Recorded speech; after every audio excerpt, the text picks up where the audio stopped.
Hey everyone!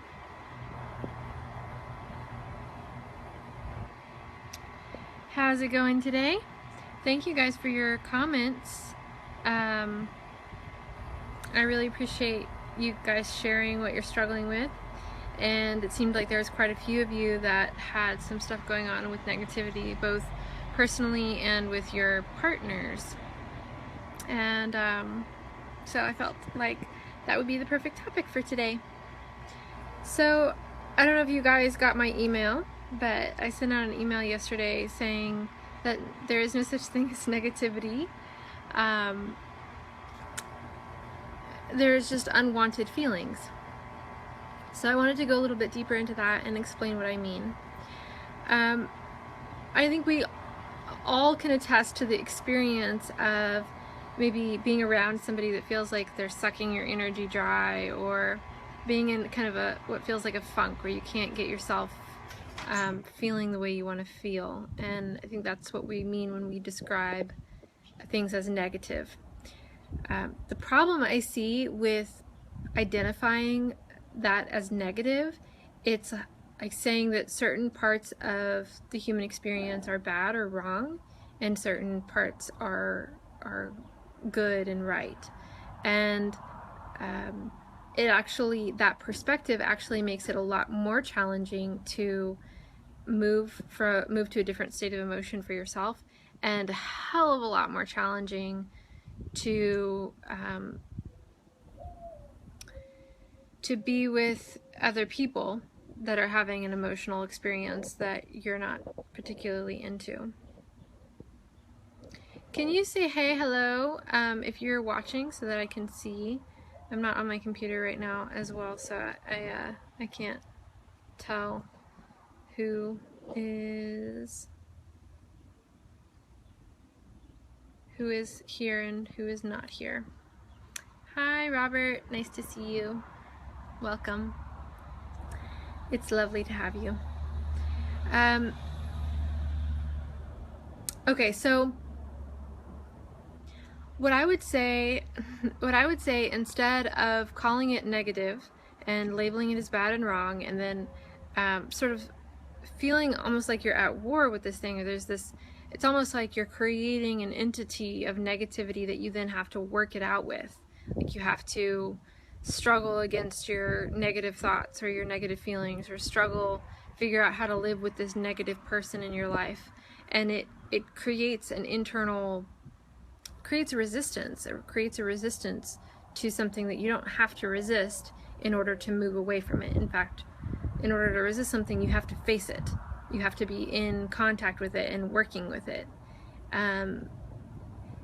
Dealing with emotions is a lot like dealing with a 2-year-old. And if you've spent any time with children, then you know that fighting with a 2-year-old is really pointless. But if you redirect, if you ignore bad behavior and redirect, then that can be it can be the mood can change really quickly. You can go from a temper tantrum to playing happily pretty much instantaneously. And we are not any different. We might have better coping mechanisms and better filters for our emotions, but our emotions pretty much work the same way that they did when we were 2. And that is that they are meant to move. They are transient.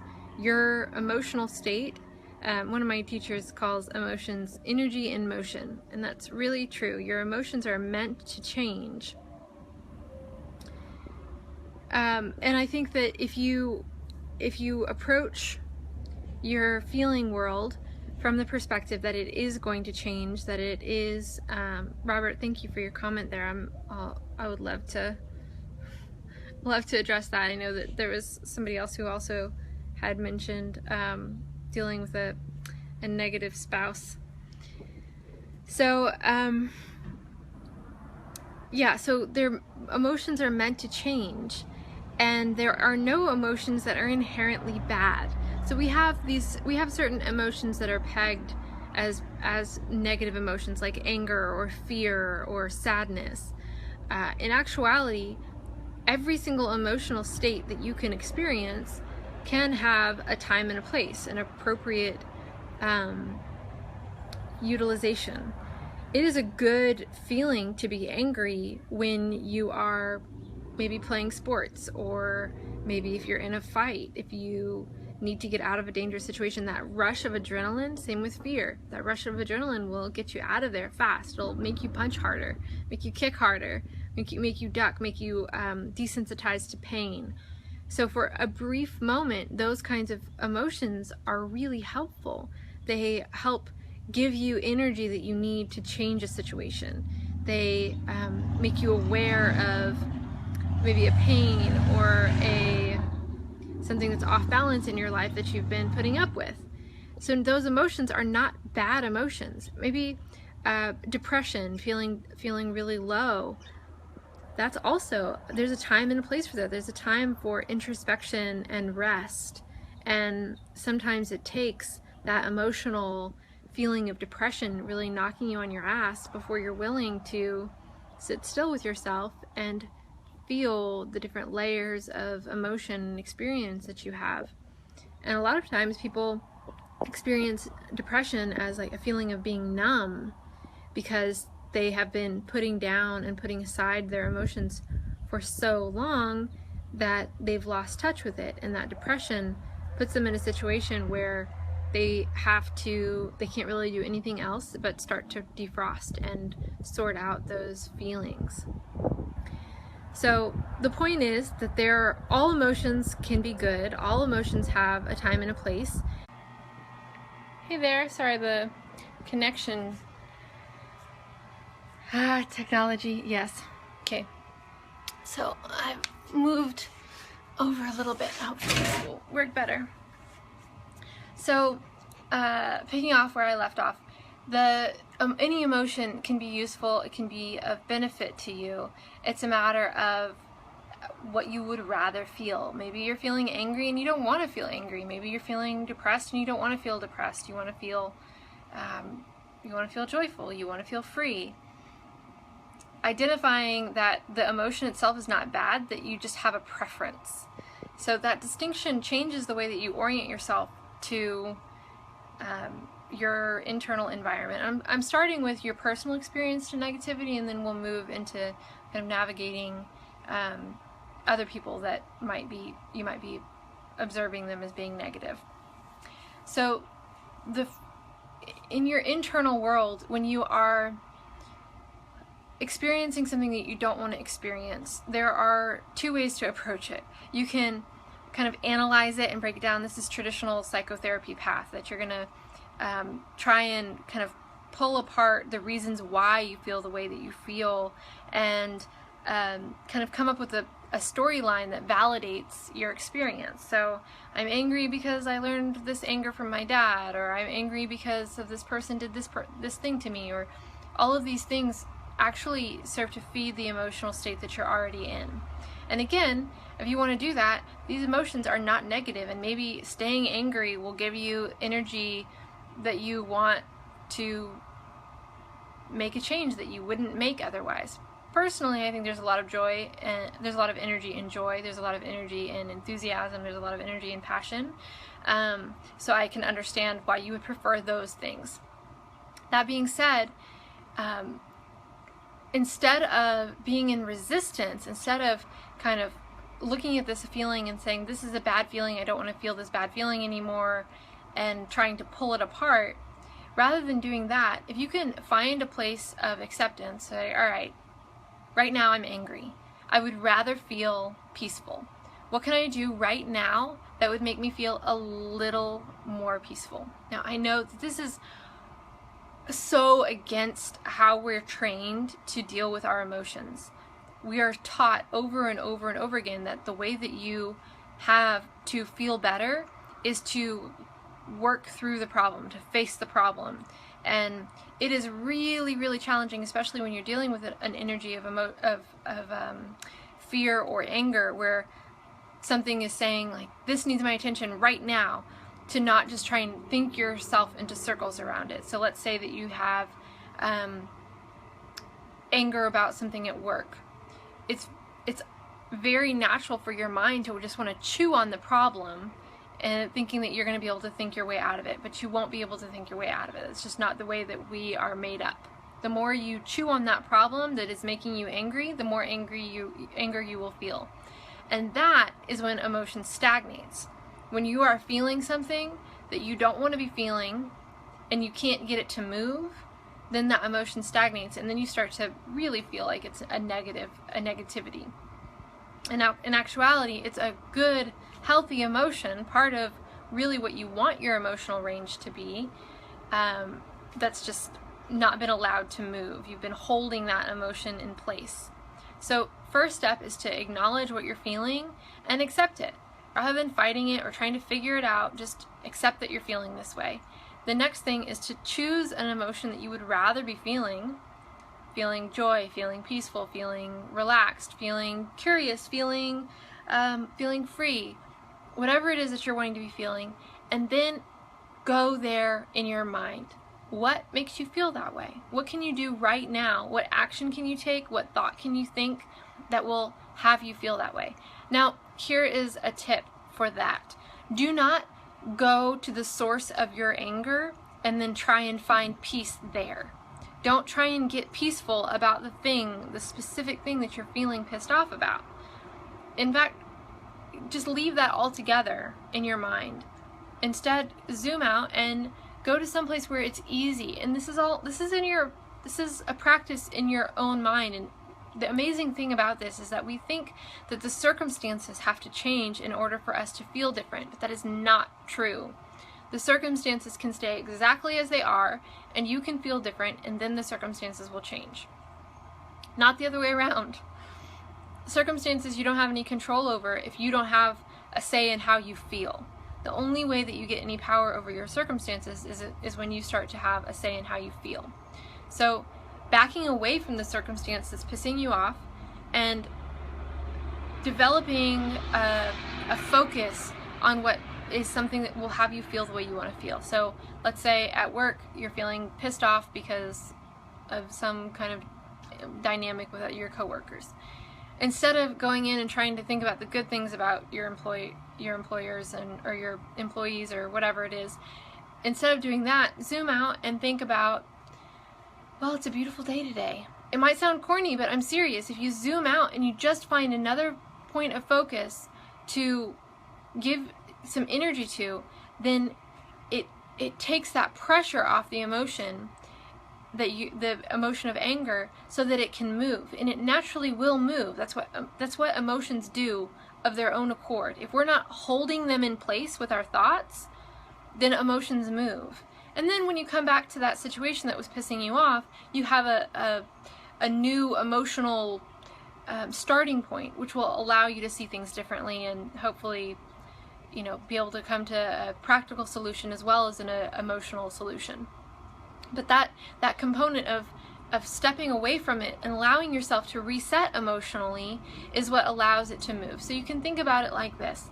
Either you are pushing against your emotion, which is holding it in place.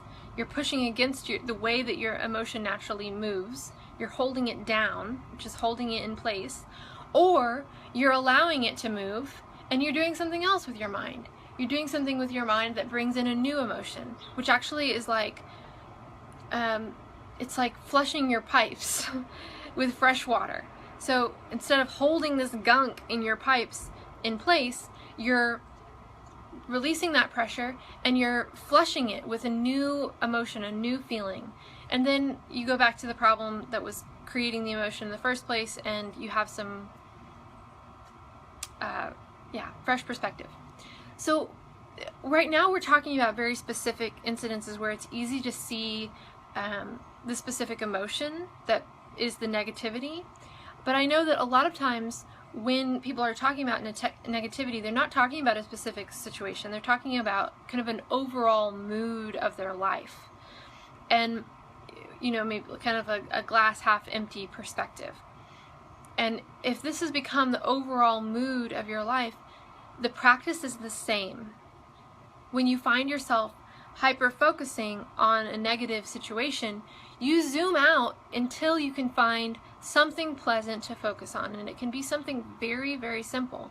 you're basically just giving yourself an opportunity to flush your system, flush all of those negative emotions out and replace them with something good. So this is not a matter of like suppressing your shitty feelings until you feel good. That will never, ever, ever, ever, ever, ever, ever work. Rather, it's giving your shitty feelings or your feelings that you don't really want to be feeling, giving those space to move and cultivating something else. So giving attention to another kind of emotion. And if this is kind of your world right now where a lot of things are triggering those kinds of negative thoughts, then it's a really good idea, and this is a good idea for everyone, to have a specific amount of time blocked out every day, maybe throughout the day, that is a reminder for you to reset emotionally, for you to go, oh, okay, I'm feeling anxious right now, and the sky is blue, I have this great dog, whatever it is that you can focus on that brings that feeling that you want to be feeling. Does that make sense? Robert, you still with me? Is this any questions about what I've covered so far?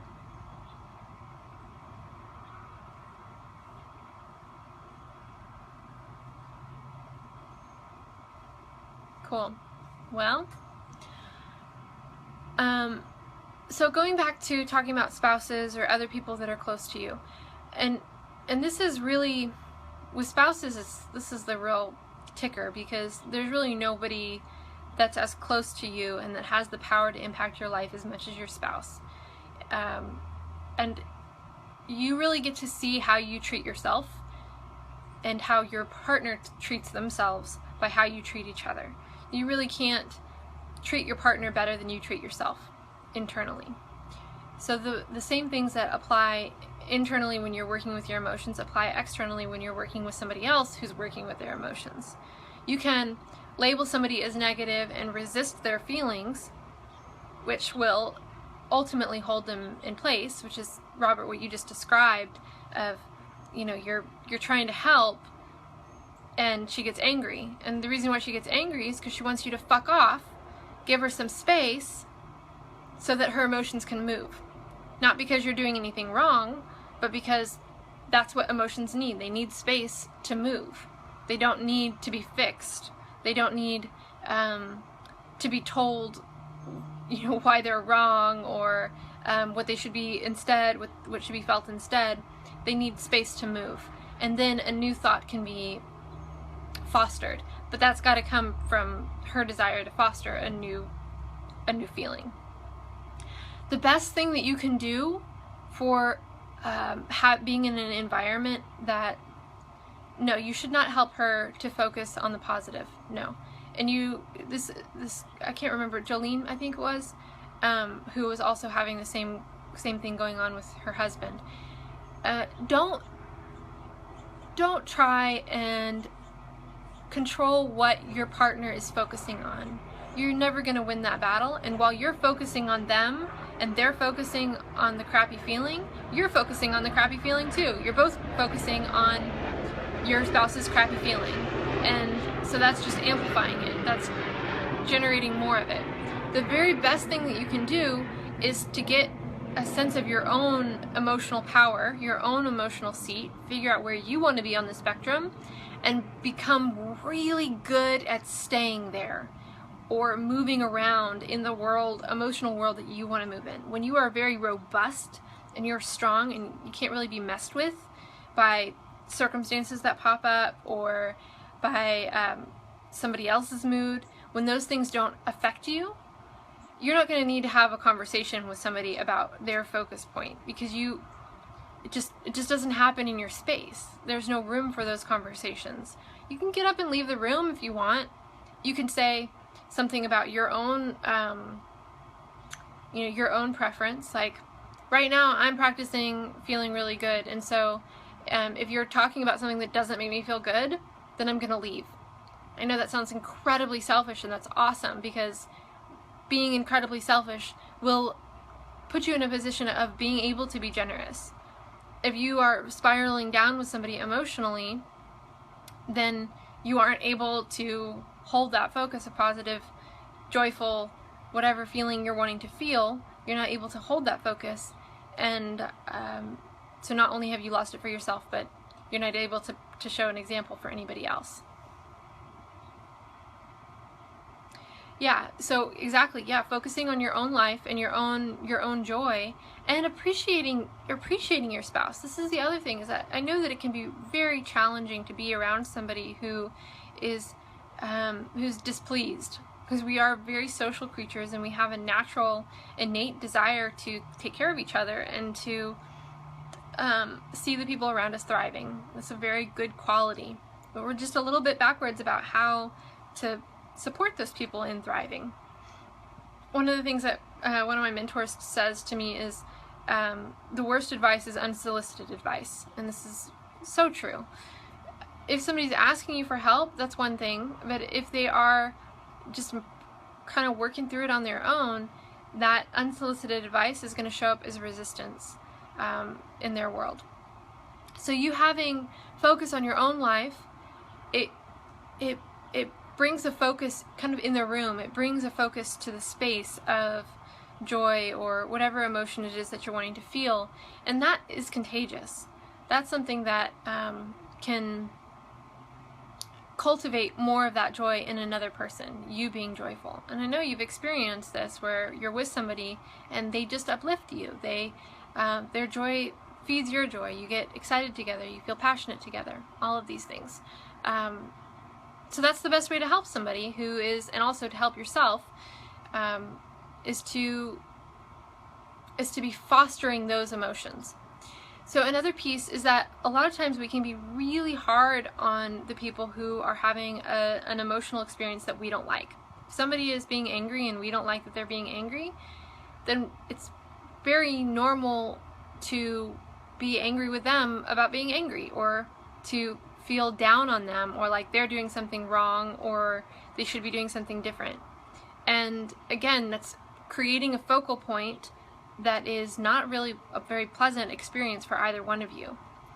So another practice, in addition to holding your own emotionally and finding where you want to be emotionally, is practicing appreciating the other person. So appreciating, even if it's appreciating their emotional range. Wow, you really feel deeply if they're feeling depressed, or you are so full of passion if they're feeling angry. Notice what is attractive to you about this person, and I don't just mean like steamy. I mean, what draws you to this person? What has you interested in who they are and the world that they live in, the way that they see things? What is interesting to you? Find something interesting to you about it. See if you can become enamored with their view and their stance on life. So that's everything that I have for you today right now on negativity. Robert, if you have any questions, or any of you watching this replay later, go ahead and post your questions below, and I will answer them as they come in the comments. Thank you so much for watching, and I love you.